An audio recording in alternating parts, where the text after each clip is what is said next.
Fulton, Missouri, una tranquila y pequeña ciudad en el medio oeste. Las cosas aquí no han cambiado mucho desde 1946. Aún no había pasado un año desde que finalizó la guerra, cuando Fulton izó las banderas para dar la bienvenida a Winston Churchill. Pero este era portador de un sombrío mensaje para el mundo. From Stettin in the Baltic to Trieste in the Adriatic, an iron curtain has descended across the continent. Behind that line lie all the capitals of the ancient states of Central and Eastern Europe. Warsaw, Berlin, Prague, Vienna, Budapest, Belgrade, Bucharest, and Sofia.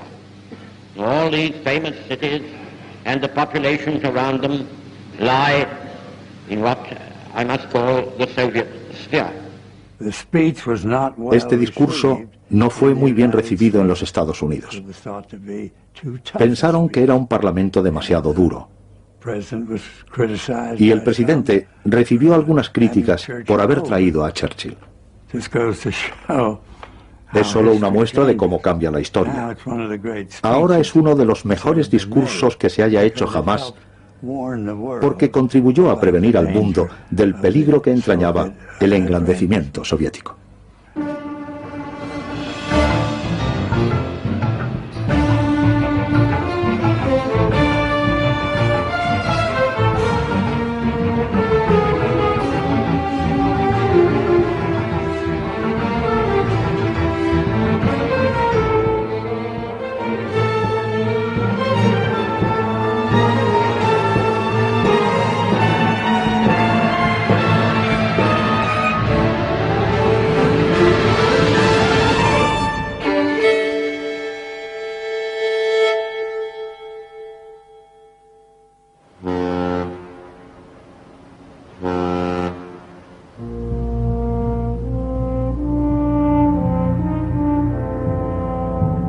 Los norteamericanos regresaron a sus hogares desde el otro lado del Atlántico. Por segunda vez en ese mismo siglo, los Estados Unidos se habían visto empujados a una guerra que tenía lugar muy lejos de sus propias tierras.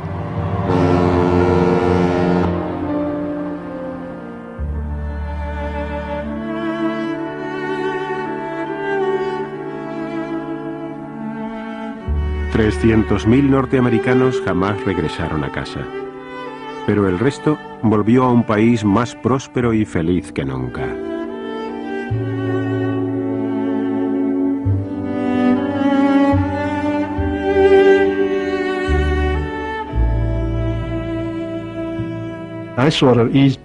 Por fin pude respirar aliviado y satisfecho. Dije, Dios mío, esto es maravilloso. Parecía que todo el mundo disponía de algo de dinero, cuando en los tiempos de la depresión nadie tenía un céntimo.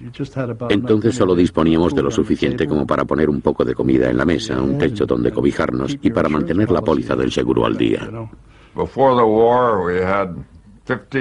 Antes de la guerra en nuestro país, el paro era de un 15%, a veces más. Era una economía bastante estancada y desafortunada. Y la guerra, la producción en tiempos de guerra, la producción de municiones y de armamento, aportó grandes cantidades de dinero a la economía y dio trabajo a millones de personas. Y no solo a los hombres, sino también a las mujeres. Como por ejemplo Rosie la remachadora. Cuando salimos de la guerra, la tasa de desempleo era prácticamente nula.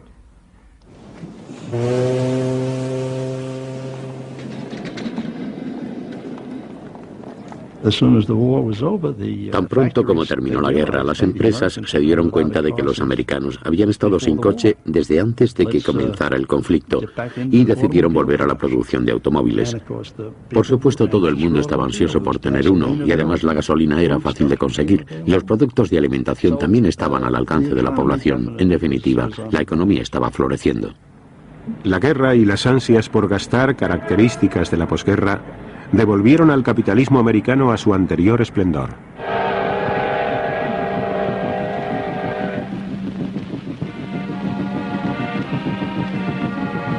En el primer verano después de que se firmara la paz, los soldados soviéticos regresaron a casa. Estaban sobrecogidos por verse aún con vida. Поезд идет из столицы Германии. И вот он, счастливый час. Здравствуй, родная Москва!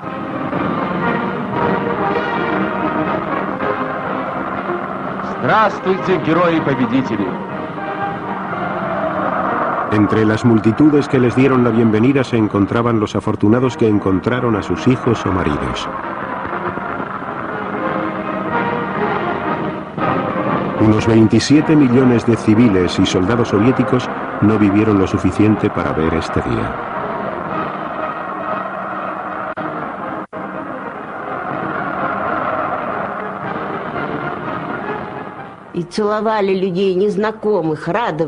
Recibimos a los soldados con flores, pan y todo lo que pudimos encontrar.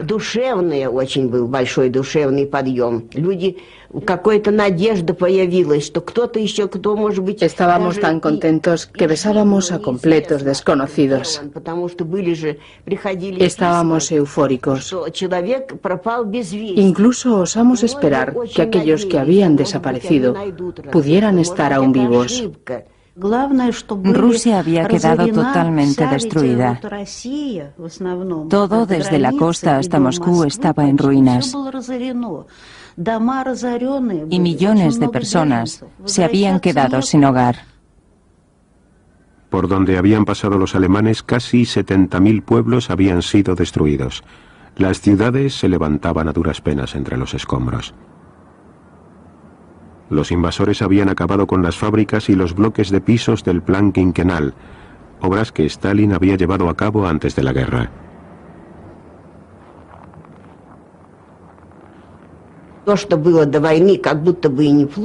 Cosas que antes del enfrentamiento bélico no parecían estar tan mal, habían sido completamente destrozadas.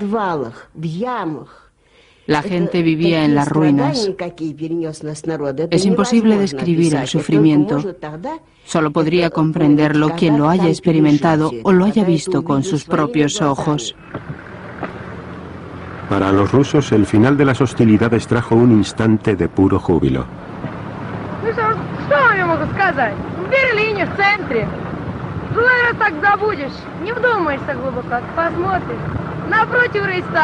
А здесь Бранденбургские ворота, которые Ебель-то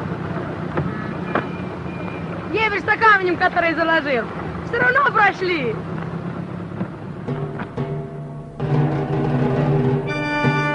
Berlín, el último campo de batalla.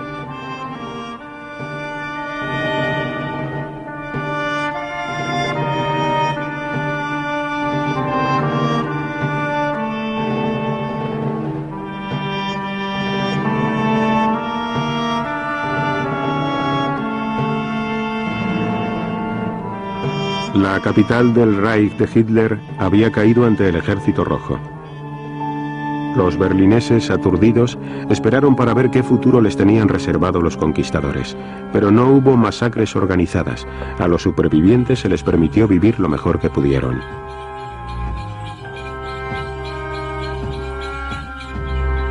Stalin incluso ordenó a sus tropas que dieran de comer a los berlineses.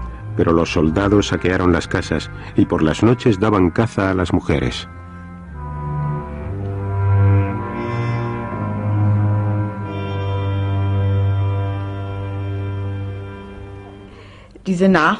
Empezaron a llegar más y más rusos.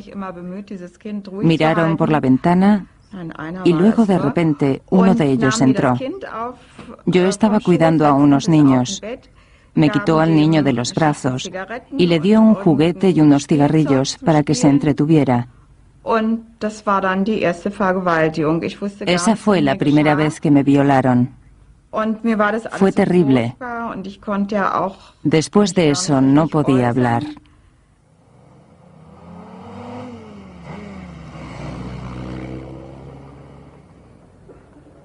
El jefe de la policía de Stalin, Beria, y el ministro de Asuntos Exteriores, Molotov, recorrieron Berlín. Alemania estaba dividida en 4 zonas de ocupación y cada uno de los aliados poseía un sector de la capital. Los aliados habían llegado a la conclusión de que Alemania debía compensarles por los daños que había causado la guerra. Marshal Zhukov dijo: hemos luchado muy duro durante mucho tiempo. Hemos conquistado Berlín. Tenemos el derecho moral y legal de obtener todas las indemnizaciones que podamos. No sabemos lo que nos depara el futuro. La población alemana se vio obligada a ayudar a los rusos a apoderarse de los recursos industriales. Y no se trataba solo de máquinas. Miles de artesanos y científicos fueron secuestrados y trasladados a la Unión Soviética.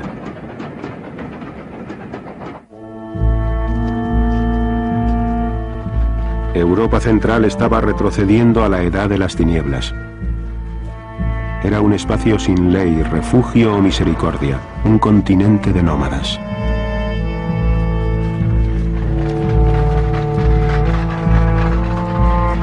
Millones de personas a las que los nazis obligaron a abandonar su hogar regresaron penosamente a sus casas. Ahora les tocaba a los alemanes hacer el papel de víctimas.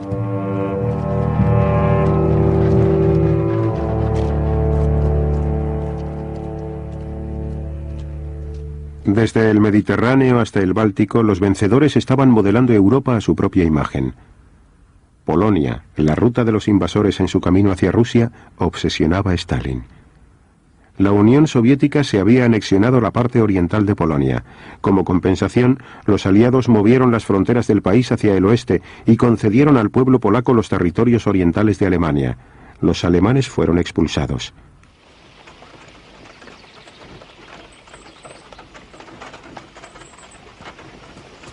La Unión Soviética se había apropiado de la tierra natal de los polacos y ahora estos hicieron lo mismo con las granjas y casas alemanas. A finales de 1945, una joven polaca de 19 años de edad y un hombre mayor que ella de la milicia entraron en nuestra casa. La chica preguntó: ¿de quién es esta casa?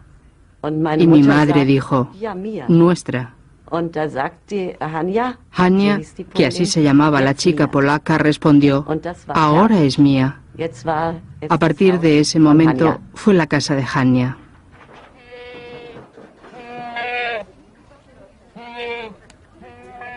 A las 6 de la mañana llegó la milicia. Golpearon la puerta con la culata de sus armas y dijeron: fuera. Aunque yo no era más que una niña, sabía lo que significaba eso. En toda Europa, unos 12 millones de alemanes fueron expulsados de países en los que habían vivido durante cientos de años.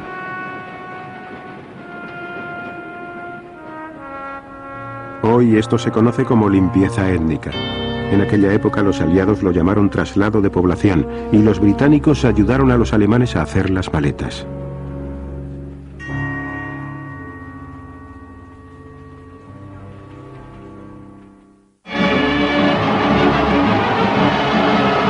La victoria en Londres.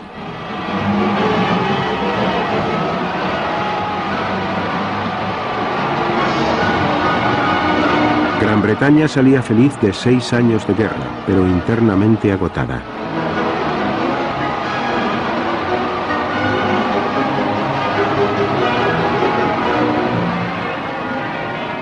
Por el momento, el pueblo aclamaba al rey y al imperio como si nada hubiera cambiado, y no fuera a hacerlo jamás.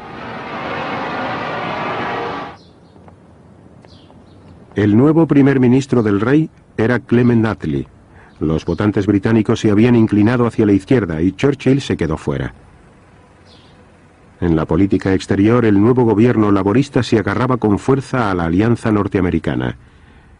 Ernest Bevin, el nuevo secretario de Asuntos Exteriores, era un veterano sindicalista que desconfiaba de los comunistas. Había respaldado la decisión de Churchill de intervenir en la guerra civil griega. Estaban en juego los intereses británicos en este país, puesto que el conflicto suponía una amenaza para la ruta por la que se transportaba el crudo desde Oriente Medio hasta Gran Bretaña, a través del Mediterráneo. El movimiento de resistencia más fuerte, el de los comunistas, trataba de hacerse con el poder. Pero ellos no sabían que Stalin le había dicho a Churchill que no tenía ningún interés en que Grecia fuera comunista. El ejército británico intervino.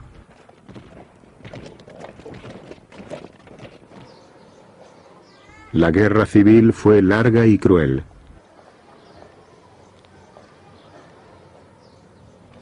Pero Stalin cumplió su palabra y abandonó a la Grecia comunista a su suerte.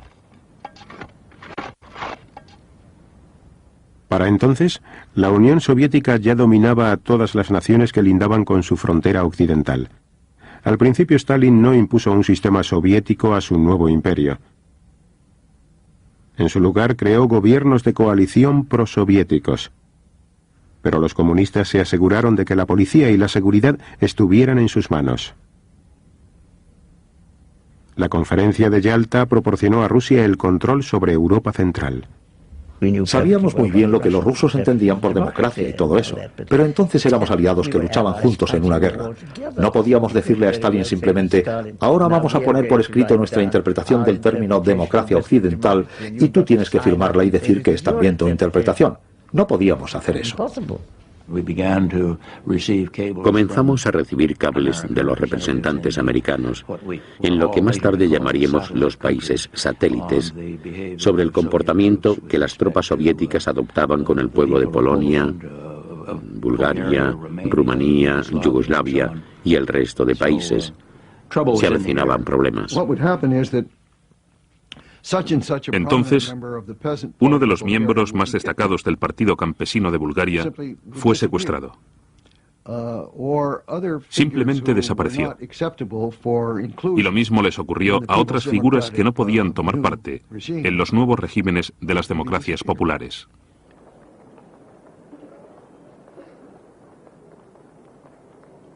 En Berlín, donde los aliados supervisaban conjuntamente la vida de la ciudad, los comunistas se mostraban más cautelosos. La idea era empezar cooperando y de forma gradual crear el partido. El partido mejor organizado, más militante y más activo. Y así ir aumentando la influencia sobre el resto de los partidos para terminar tomando el control de la situación. Pero de forma gradual, no de una sola vez. Debíamos prepararnos para formar un cuerpo de policía. Los hombres que se encargarían del personal y de su educación. Estábamos estupefactos, pues solo éramos 3 o 4 camaradas. El resto eran socialdemócratas, demócratas burgueses, etc. Entonces uno de nosotros dijo, tenemos que parecer democráticos, pero en el fondo todo debe estar en nuestras manos. Muchos alemanes comprendieron perfectamente que el marrón, color de los nazis, se transformaría en rojo de la noche a la mañana. Después de todo, en algunos aspectos, los métodos que utilizaban para obligar a la gente a actuar contra su voluntad eran los mismos o muy similares. Para mí la única referencia fue siempre la Unión Soviética bajo el control de Stalin, y en comparación con esta Unión Soviética en manos de Stalin desde 1935 hasta 1945, los años comprendidos entre el 45 y el 46 o 47 en Alemania fueron maravillosos. Había mucho menos terror que el que yo había presenciado en los 10 años precedentes en la Unión Soviética.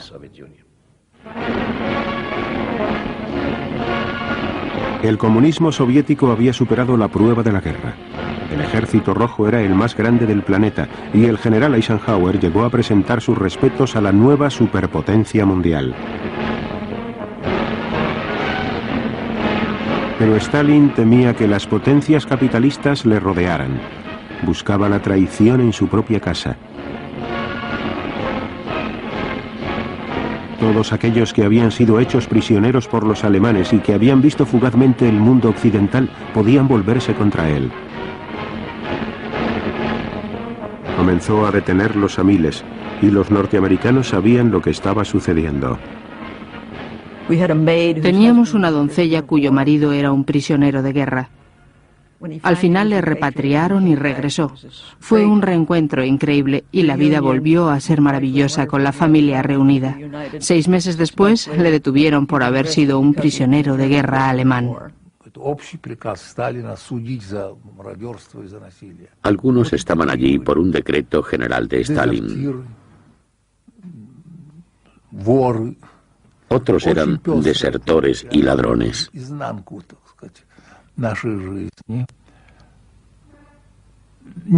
Algunos eran emigrantes bielorrusos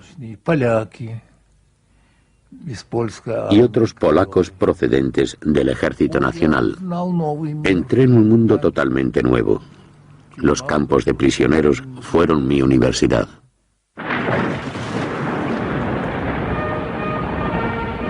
Polonia. Entre los escombros de Varsovia, los polacos comienzan a despejar las ruinas.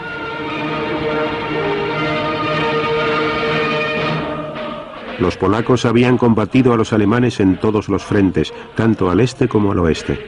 Ahora trabajaban juntos para reconstruir su país.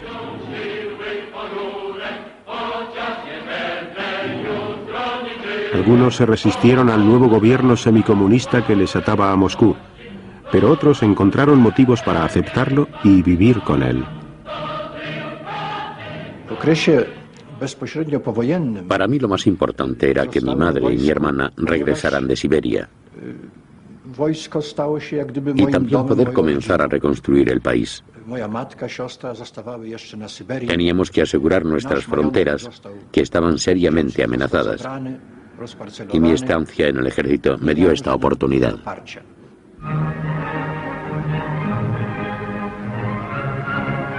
En Moscú, los nuevos líderes políticos de Polonia, meros títeres todos ellos, asistieron a la ópera.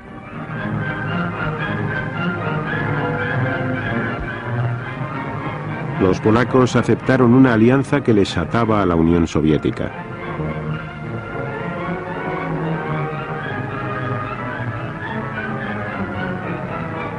Stalin prometió defender las nuevas fronteras de Polonia contra cualquier intento alemán de recuperar los territorios perdidos.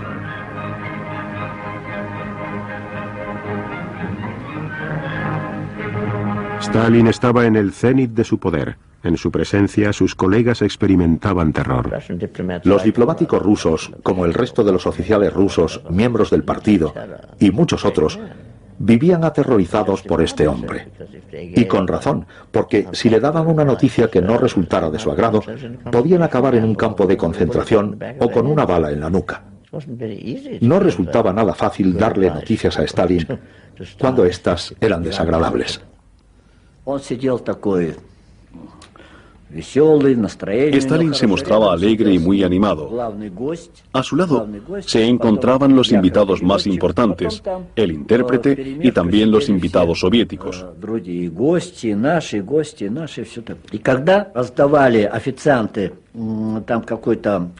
Los camareros llegaron con el plato principal. Creo que era pavo. Uno de ellos derramó un poco de líquido rojo sobre la chaqueta color arena de Stalin al servir la salsa.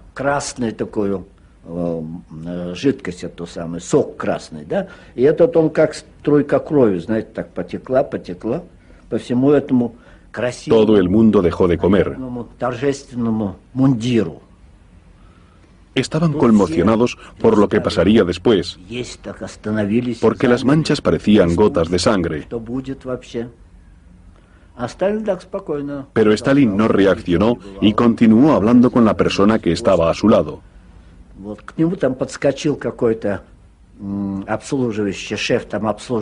Luego llegó otro camarero con un poco de agua y se ofreció para limpiarle la chaqueta.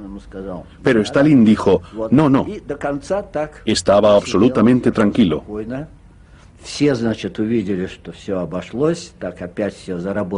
La gente vio que todo parecía ir bien y comenzaron a comer de nuevo y la rutina siguió adelante.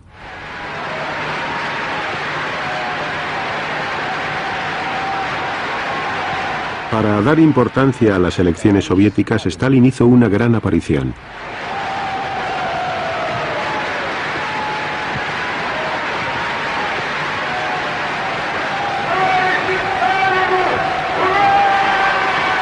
prometió recompensas a su pueblo exhausto, tan solo más esfuerzos y más planes quinquenales para la industria pesada. Entonces, con palabras poco claras, advirtió que el capitalismo y el imperialismo harían inevitables futuras guerras. ¿Era esta una declaración de guerra entre la Unión Soviética y Occidente? En el extranjero sonaron las señales de alarma. Leí el discurso con mucho cuidado y lo interpreté como una declaración retrasada de guerra contra los Estados Unidos. Al leer el texto minuciosamente, no quedaba ninguna duda de qué estaba hablando. En Occidente, este discurso se interpretó como una predicción en toda regla de la Tercera Guerra Mundial.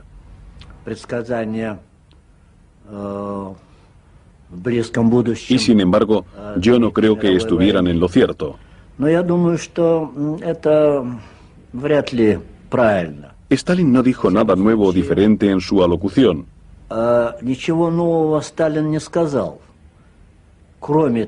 Solo expresó algo que siempre había creído: que la guerra con el imperialismo y el capitalismo era inevitable. Lo que los rusos pensaban, y creo que esta era la opinión de Stalin al respecto, era que un día el comunismo gobernaría el mundo, que sería la ideología dominante en el planeta y que gradualmente todos los países la adoptarían. Y mientras tanto, la idea de Stalin no era iniciar guerras peligrosas que podría perder, pero si había alguna posibilidad de impulsar la causa, siempre habría que aprovecharla. Stalin relajó su dictadura durante la guerra, pero ahora estaba endureciéndola una vez más. Las sospechas evidentes de la Unión Soviética respecto a Occidente molestaban a Washington. A George Kennan, diplomático estadounidense en Moscú, le pidieron que diera su opinión sobre lo que estaba pasando. Cuando por fin me enviaron un telegrama expresando su sorpresa y su preocupación porque los rusos estaban demorando deliberadamente su unión al Banco Internacional, pensé, bueno, por Dios, no puedo responder a eso en una sola pregunta. Tendrán que dejarme algo de tiempo para sentarme y tratar de ofrecerles un retrato de este gobierno tal y como ha emergido de la guerra. Kennan contaba con la ventaja de ser perfectamente consciente de cómo era la Rusia en la que vivía, la Rusia soviética de Stalin. El comunismo, como la gente lo llamaba, en realidad se beneficiaba en muchos aspectos del pasado ruso. Tuve que volver al principio y decirles cosas que parecían haber olvidado durante la guerra. Todo esto está muy relacionado con el asunto en cuestión, porque este era el grupo de personas que había tratado con Hitler, que intentó llegar a un acuerdo con él a costa nuestra y cuya opinión sobre nosotros jamás había cambiado. El cable que Kennan envió desde la embajada de Moscú hizo historia. Una profecía de 800 palabras que decía que la intención de la Unión Soviética era expandirse por todo el mundo y que había que detenerles. El día que se redactó el telegrama, yo me encontraba de servicio afortunada o desafortunadamente en la habitación donde se envían los mensajes y me molestó bastante porque esa noche tenía una cita muy importante. Había un baile en una de las otras embajadas y yo quería salir lo más pronto posible. Sobre las 6:30 o las 7, George llegó con su cable de 6 partes para que se lo enviara. Le eché un vistazo y le dije, está bien, pero mejor lo enviamos mañana y no hoy, y traté de convencerle. Pero él me respondió, en Washington lo quieren y lo van a tener porque tú te vas a quedar aquí enviándolo. El telegrama de Kennan alarmó a Washington. Unos días después, su mensaje cobró nueva fuerza cuando Churchill llegó a los Estados Unidos en calidad de invitado del presidente Truman. Comenzaron a conocerse el uno al otro. Nuestro presidente le dijo al señor Churchill, pasaremos algún tiempo juntos durante su estancia y me encantaría que me llamara Harry. Y entonces Churchill respondió, a mí también me encantaría que me llamara Winston. Truman dijo, no creo que pueda hacerlo. Le considero el primer ciudadano del mundo y no creo que pueda llamarle Winston. Winston Churchill respondió, Si usted no puede llamarme Winston, entonces yo tampoco puedo llamarle Harry. El presidente dijo, en ese caso lo haremos. Por ello, desde ese momento fueron Winston y Harry, y se entendieron muy bien. Churchill tenía que hablar ante un público de universitarios en Fulton, la tierra natal de Truman. En privado le mostró a Truman lo que iba a decir. El presidente, que tenía serias dudas sobre si el público norteamericano estaba preparado para escuchar un ataque a su aliado soviético de los tiempos de guerra, dejó que fuera Churchill quien lo comprobara. Mr. Churchill, he's one of the great men of the age.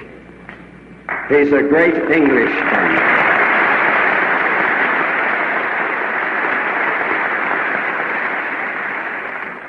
He's a great Englishman, but he's half American.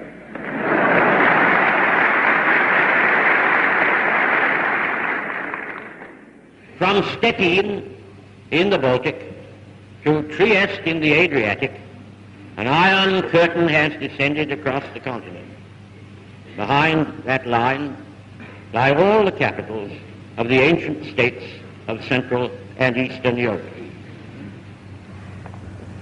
Except in the British Commonwealth and in the United States, where communism is in its infancy, the Communist parties, or fifth columns, constitute a growing challenge and peril to Christian civilization. Whatever conclusions may be drawn from these facts, and facts they are, this is certainly not the liberated Europe we fought to build up, nor is it one which contains the essentials of permanent peace. Inmediatamente después de esto, Stalin se descolgó con unas declaraciones a un corresponsal extranjero, en las que comparaba a Churchill con Hitler, y censuró el discurso de Churchill y lo calificó de llamamiento beligerante a las armas contra la Unión Soviética. Desde 1945, Estados Unidos había estado extendiendo su influencia y su poder por todo el mundo. El nerviosismo de Stalin crecía y presionó a Turquía para garantizar la presencia militar soviética en el estrecho de los Dardanelos y en el Bósforo. Estados Unidos y Gran Bretaña temían que el canal de Suez corriera peligro. Estaban decididos a mantener a Turquía lejos de la intromisión soviética. Cuando el embajador turco en Washington falleció repentinamente, Truman utilizó el acorazado más grande que poseía Estados Unidos, el USS Missouri, para trasladar el cuerpo hasta Estambul.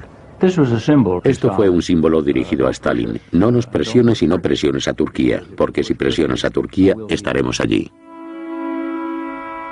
Al igual que Turquía, Irán se encontraba en la frontera sur de la Unión Soviética y durante siglos se había mostrado hostil a Rusia. Durante la guerra, las tropas soviéticas y británicas habían ocupado Irán para proteger sus existencias de crudo. Incluso celebraron sus asociaciones allí.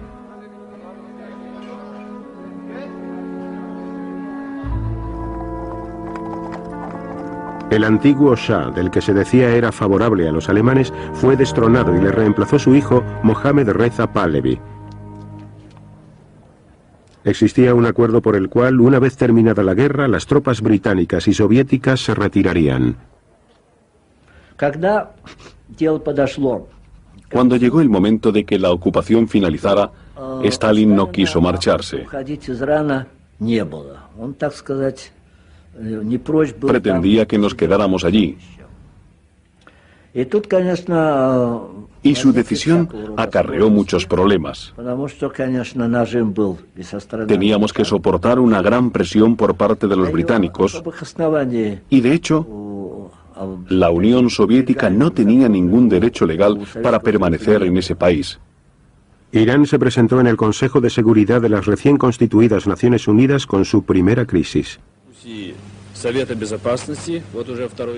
Mr. Gromyko proposing to the Security Council that the hearing of the Persian case should be postponed. La Unión Soviética trataba de prevenir discusiones posteriores, pero fracasó en su intento. Mr. Gromyko and the other Russians then walked out. Their dramatic exit seems to have caused no obvious reaction at the time, though we can imagine what most of those present were thinking. One good thing, however, emerges from this incident. The Security Council had stood its ground. 6 semanas después, Stalin retiraba ceremonialmente sus tropas de Irán, pero Truman, desconcertado por su comportamiento, sospechaba que el objetivo de Stalin era dominar el mundo. Truman dijo: quiero estar en disposición de poder documentar el asunto que nos ocupa. Quiero revisar los últimos acuerdos firmados y hacer una lista de todas las violaciones de los mismos en las que han incurrido los soviéticos. Por aquella época era el ayudante del señor Clifford y él delegó en mí esta tarea. Hablamos sobre ellos unos minutos y me dijo: bueno, me parece que con solo buscar un poco podemos elaborar una larga lista de acuerdos incumplidos. Pero en nuestras relaciones con la URSS hay problemas mucho más fundamentales que esos, de modo que debemos ampliar el enfoque de este asunto. Pasamos semanas trabajando en ello y nos entrevistamos con la mayor parte de los oficiales de alto rango de los Estados Unidos. La unanimidad era absoluta en todas las agencias implicadas en lo referente a la naturaleza de nuestros problemas y al tipo de respuesta que se les debía dar. En el punto final de nuestro informe, sugeríamos que había que determinar la política de nuestro país y definirla de una manera clara. La Unión Soviética constituye una amenaza para la libertad en el mundo, la libertad en Europa y en los Estados Unidos, y tenemos que estar preparados para hacerle frente. El informe Clifford-Elsie se mantuvo en secreto.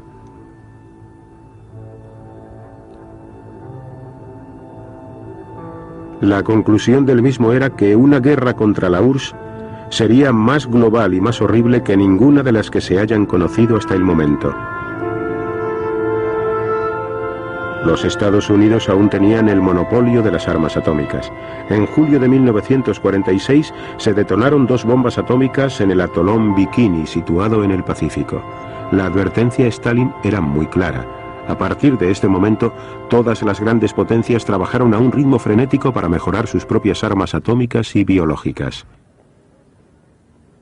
En la conferencia de París, en la que participaron los ministros de Asuntos Exteriores de los diferentes países, Molotov estaba decidido a conservar el control conjunto de Alemania. Pero su homólogo americano, el secretario de Estado Burns, no quería que Alemania pagara más indemnizaciones. Para Molotov, a Burns le preocupaba demasiado la opinión de los alemanes. Estaba indignado.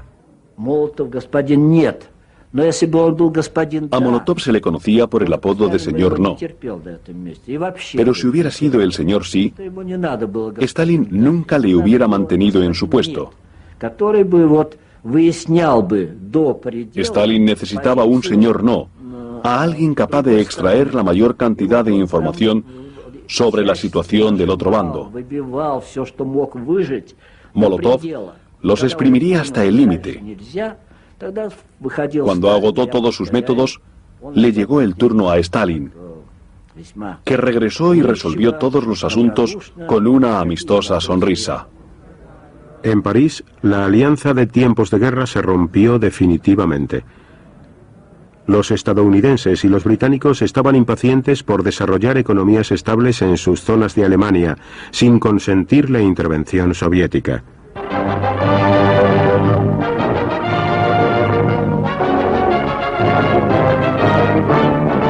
Stuttgart, Germany, scene of an event that marks a new phase in Europe's destiny. Secretary of State James F. Burns is here to set forth the policy of the United States on Germany, a speech widely interpreted as marking the end of America's appeasement of Russia. Burns tells the Germans and the world, it is not in the interest of the German people or in the interest of world peace that Germany should become a pawn or a partner in a military struggle for power between the East and the West. Escuché el discurso de Burns en Stuttgart y le di mi total aprobación porque, de hecho, había escrito una gran parte de él. Y ni yo, ni quienes trabajaron en él, ni Burns, estábamos haciendo alusiones antisoviéticas.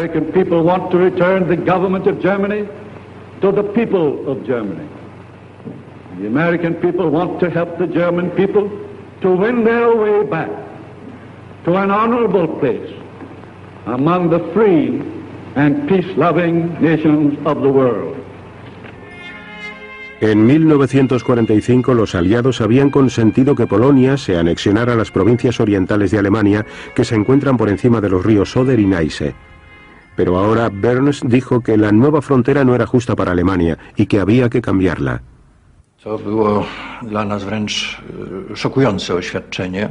Fue una declaración sorprendente y nos hizo pensar que nuestra frontera occidental estaba siendo cuestionada por los alemanes y por el resto de los países occidentales. Fue uno de los factores que influyó más decisivamente para que estrecháramos nuestros lazos con la Unión Soviética.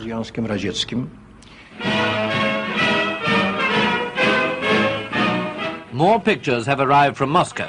They show the everyday scene in the Soviet capital's famous Red Square. And what's in their shops? Well, here's a glimpse of the sort of things now on display. These new fashions, our cameraman tells us, are so expensive that they're quite beyond the means of ordinary people in Russia today. La situación de la gente corriente era mucho peor de la que mostraban los documentales. Fueron tiempos muy duros. Yo tenía un hijo de 1 año y medio. A menudo cogía un plato del armario y venía detrás de mí diciendo, dame, dame. Pero yo no tenía nada que darle. Y en el mercado solíamos comprar comida para caballos. En las granjas colectivas, los estragos causados por la guerra y la muerte de tantos trabajadores en el frente agudizaban una grave escasez de alimentos. Hice un viaje por Ucrania y por aquella época estaba teniendo lugar la hambruna del año 47, de la que no se tuvo noticia alguna en el resto del mundo. Los soviéticos hablaban de la escasez de cereales y de todo lo demás. Nosotros estuvimos allí. En las paradas del tren se veían niños con la tripa hinchada pidiendo un mendrugo de pan. En la misma ciudad de Odessa la gente se moría de hambre en las calles y fuera de los hospitales porque allí no podían atenderles. Había malnutrición por todas partes. En Alemania también se estaban propagando el hambre y las enfermedades.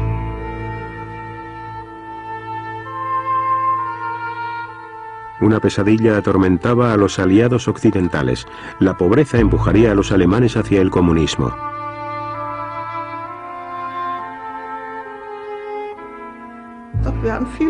Nunca había suficiente comida.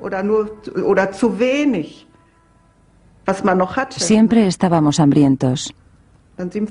En aquellos días salíamos a ver si encontrábamos algo de comer y pedíamos a los granjeros de la zona. A veces nos daban algo y otras veces no. El general estadounidense Lucius Clay hizo una reflexión al respecto.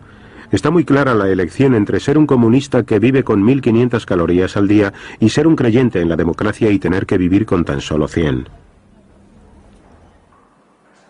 Las ayudas para Alemania le costaron a Gran Bretaña más de $1 millón al día. Pero las remesas británicas no eran suficientes para salvar a los miles de alemanes que murieron ese invierno por falta de comida y combustible.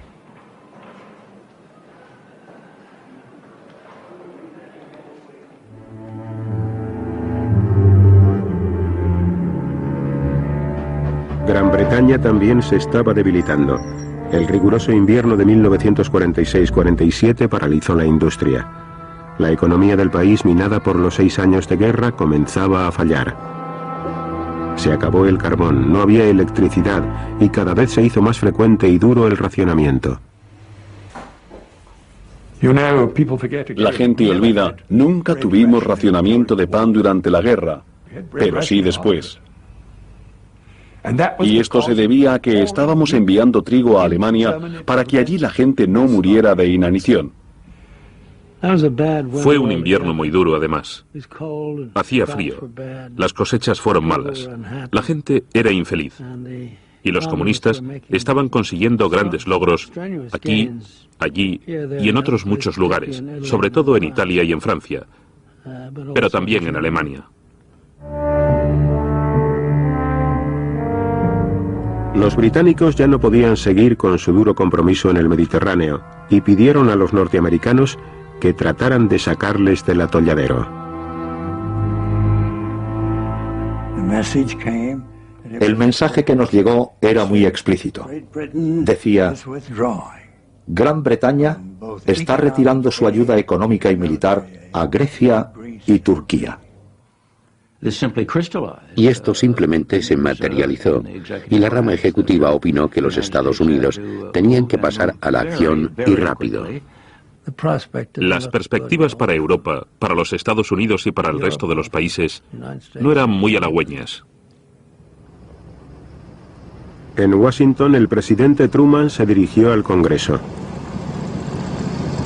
De ahora en adelante, anunció, los Estados Unidos contendrán el avance del comunismo en cualquier lugar del mundo. Finalmente, fue esta la declaración oficial de la Guerra Fría.